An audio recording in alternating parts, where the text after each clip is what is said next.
সালামু আলাইকুম। Saint Martin এই একটা প্রবাল দ্বীপ নিয়ে বাংলাদেশ আওয়ামী লীগ সরকারের সময় থেকে নানান গুঞ্জন আমরা শুনেছি যে এই সেন্ট মার্টিনে মার্কিন সামরিক যেই নৌবহর আছে সেটা স্থাপন করার জন্য এখানে বিভিন্ন ধরনের প্ল্যান পরিকল্পনা করা হয়েছে। শেখ হাসিনা প্রকাশ্যে সংসদেও বলতেন যে তাকে চাপ দেওয়া হচ্ছে। সাদা চামড়ার লোকেরা বলছে সেন্ট মার্টিন দিয়ে দিলে সে ক্ষমতায় থাকতে পারবে, আর যদি সেন্ট মার্টিন না দেয় তাহলে তাকে ক্ষমতা থেকে উৎখাত করা হতে পারে।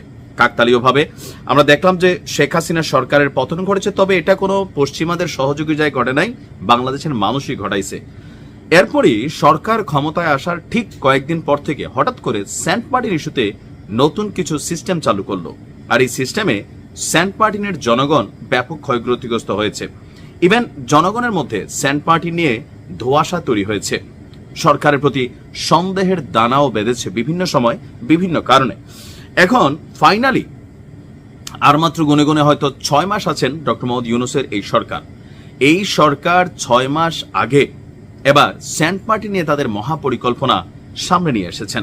কি সেই মহাপরিকল্পনা, এ নিয়েও রয়েছে গুঞ্জন। তো চলুন দেখি গণমাধ্যমে প্রকাশিত এই সেন্ট মার্টিন দ্বীপ নিয়ে আসলে সরকার কি করতে চায়। তবে এই প্রতিবেদনটি বলছে যাই করছে সেন্ট মার্টিনের ভালোর জন্য, বাংলাদেশের ভালোর জন্য, পরিবেশের ভালোর জন্য, তবে জনগণের জীবনের ভালোর জন্য হলেও আরেকটু তাড়াতাড়ি করা উচিত।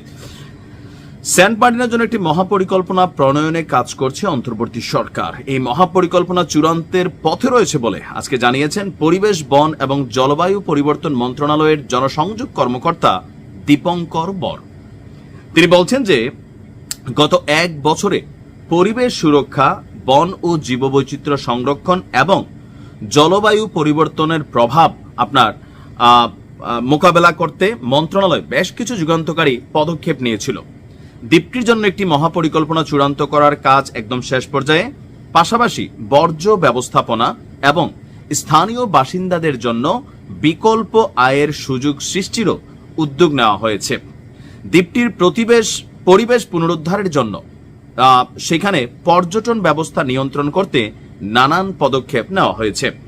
বিজ্ঞপ্তিতে বলা হয়েছে শব্দ দূষণ কমাতে সারা দেশের শপিং মলগুলোতে নিষিদ্ধ পলিথিনের ব্যবহার সম্পূর্ণভাবে বন্ধ করা হয়েছে।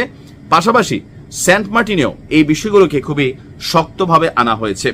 সেন্ট মার্টিনকে একটি পরিবেশ বান্ধব প্রবাল দ্বীপ, যেন জীববৈচিত্র্য বলতে সেখানে বসবাসকারী বিভিন্ন সামুদ্রিক যে প্রাণীগুলো আছে এই প্রাণীগুলোর সুরক্ষার কথা এখানে অনেক বড় আকারে চিন্তা করা হয়েছে। তো কর্মসংস্থানের বিকল্প উদ্যোগটা আসলে কি নেওয়া হচ্ছে, সেখানে মানুষ কি করবে, এটা একটা প্রশ্নবোধক চিহ্ন। কারণ পর্যটন শিল্পের কারণেই গেল এত বছর সেন্ট মার্টিনে বসবাসকারী নাগরিকরা মোটামুটি 2-4টা খাইয়া বাইচা রয়েছে।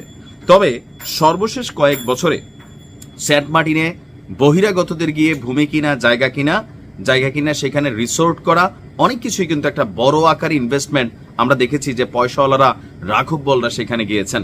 তো স্বাভাবিকভাবে বাংলাদেশে আপনার পরিষ্কার পরিচ্ছন্নতার অভাব আছে, অব্যবস্থাপনার কোনো কমতি নাই। মানে মন চাইলে সাগরে খাইয়া ফালাই দিই, সমুদ্র সৈকত নষ্ট করার জন্য আমরা ওস্তাদ, এরকম অনেক কর্মকাণ্ড কিন্তু আসলে আমরা করি। আর পাবলিকও ব্যবসা করলেই হয়েছে পরিবেশের মাইকা বাপ। তবে আমার মনে হয় বাকি যাই করতেছে কোনো সমস্যা নাই, শুধুমাত্র দরকার হচ্ছে সেখানে বসবাসকারী মানুষগুলোর একটা বিকল্প কর্মসংস্থান, এটা যেভাবেই হোক যেন ডেভেলপ করে, লং লাস্টিং করে ওরকম পদক্ষেপ নেওয়া। ভালো থাকুন, আসসালামু আলাইকুম।